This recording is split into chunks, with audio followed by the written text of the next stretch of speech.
Picture a young child who, just a few months ago, was perfectly healthy, but recently they've started to lose their coordination.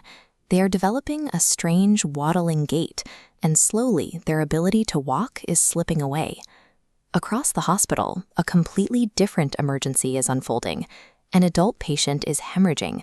They are suffering from uncontrollable, life-threatening internal bleeding. A progressive neurological collapse and an acute hematological crisis look entirely unrelated on the surface. Yet, if you trace the pathophysiology of both patients down to the microscopic level, they share the exact same point of cellular failure. To understand why these systems break down, we have to rethink a molecule sitting in most bathroom cabinets. Inside the human body, vitamin E operates as an indispensable architectural shield. Billions of years ago, the evolutionary rise of oxygenic photosynthesis flooded the Earth's atmosphere with oxygen. This created an existential threat. Oxygen is incredibly reactive, and it began aggressively attacking the delicate lipid membranes of early living cells, the biological equivalent of rust.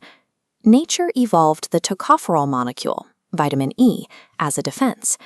It is a highly hydrophobic radical scavenger, designed specifically to embed itself within those vulnerable fats. Form dictates function. The molecule is built in two distinct parts. It has a hydrophilic chromanal ring head and a long 16-carbon phytyl tail that repels water, anchoring the molecule deeply within the fatty core of the cell membrane. When a reactive free radical attacks the cellular wall, the chromanal head throws a highly labile hydrogen atom at the radical, neutralizing the threat. The molecule's geometric shape then absorbs the remaining destructive energy, spreading it safely across the ring structure to trap the oxidative wave. Vitamin E uses this precise physical geometry to defeat destructive chemistry, acting as a microscopic shield that stops the cell from burning down. Because humans lack the biochemical pathways to synthesize this chromanal ring or its tail, it is an absolute dietary requirement, found primarily in plant seed oils and fat-dense whole foods like Atlantic salmon. The transition from eating fat-dense food to storing that shield inside our cells is heavily regulated. Digested fats travel directly to the liver, which acts as the master coordinator and a strict biological filter. Inside the liver, the alpha-TTP transport protein acts as a bouncer, physically scanning the 3D shape of every incoming vitamin E molecule. It binds exclusively to the naturally occurring 2R isomer. Mismatched synthetic variants are instantly rejected into the body's waste pathways. Once accepted and exported by the liver, 90% of our active vitamin E is locked deeply inside the lipid cores of our visceral fat cells, creating a long-term reservoir. The human body curates vitamin E as a prized architectural component, hoarding it within the tissues for survival. When this system breaks, the results are catastrophic. If a genetic mutation breaks the alpha-TTP bouncer, the liver stops sorting entirely. It throws all dietary vitamin E into the bile, leading to a disease called ataxia with vitamin E deficiency, or AVED. Deprived of this shield, the long sensory highways of the spinal cord's posterior columns are left exposed to free radicals. They undergo dying-back demyelination, where the physical insulation of the nerves burns away from the furthest tips backward. This brings us back to the child from our opening.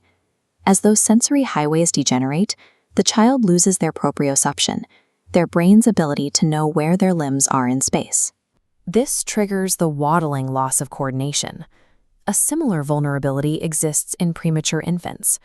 Born before the mother can transfer sufficient lipid reserves across the placenta, they arrive in the world with a fragile, minimal bank balance of protection.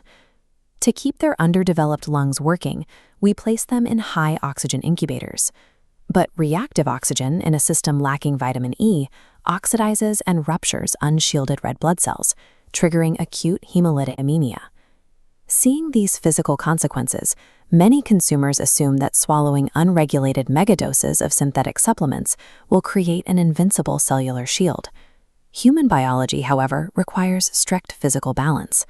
When a surplus of vitamin E is dumped into the system, it physically crowds the cellular membranes. This overcrowding competitively blocks vitamin K, jamming the master enzyme responsible for activating the body's blood clotting proteins. The adult patient hemorrhaging in the emergency room didn't contract a strange blood disease. By oversaturating their cellular architecture with thousands of milligrams of antioxidant supplements, they chemically induced their own life-threatening internal bleeding. If this molecule is so heavily regulated and locked away inside fat, clinical pathologists face a serious operational problem. How do you actually measure it? The gold standard for achieving absolute analytical accuracy is liquid chromatography tandem mass spectrometry. But getting the blood to the machine requires a delicate workflow. The patient's blood must be drawn into pre-chilled tubes and rapidly processed by laboratory staff working under dimmed amber lighting. That lighting is mandatory. Because vitamin E is built to absorb energy, the ambient fluorescent light of a normal laboratory will photodegrade the molecule right inside the tube, destroying the evidence before it can be tested. But even perfect handling can fall victim to the diagnostic trap pathologists call postprandial lipemic distortion. Vitamin E travels inside microscopic fat-carrying spheres. If a patient eats a high-fat meal before their blood draw, their vascular system is flooded with lipid carriers. These new droplets pull stored vitamin E out of tissues and into the bloodstream. This temporary surge creates a diagnostic traffic jam that looks perfectly healthy on paper. A doctor could read that falsely normal lab report and miss the fact that the patient's nerves are physically starving for protection. To clear the traffic jam, the clinical protocol is strict. Blood must be drawn after a mandatory 12-hour overnight fast. As this clinical formula shows, if a patient has naturally high blood lipids, pathologists must execute the lipid adjustment calculation. They mathematically divide the absolute plasma vitamin E concentration by the total sum of the patient's cholesterol and triglycerides. If that adjusted ratio falls below 0.8 milligrams per gram of lipid, the math confirms a true state of tissue starvation. This complexity requires strict diagnostic stewardship. Ordering routine fat-soluble vitamin screens for healthy adults without clear neurological symptoms is clinically unjustified. Vitamin E is an integrated signaling node, an interconnected recycling partner with vitamin C, and an indispensable protector of our cellular boundaries. Human survival relies on this highly calibrated physiological architecture, a microscopic shield quietly catching the sparks so the house doesn't burn down.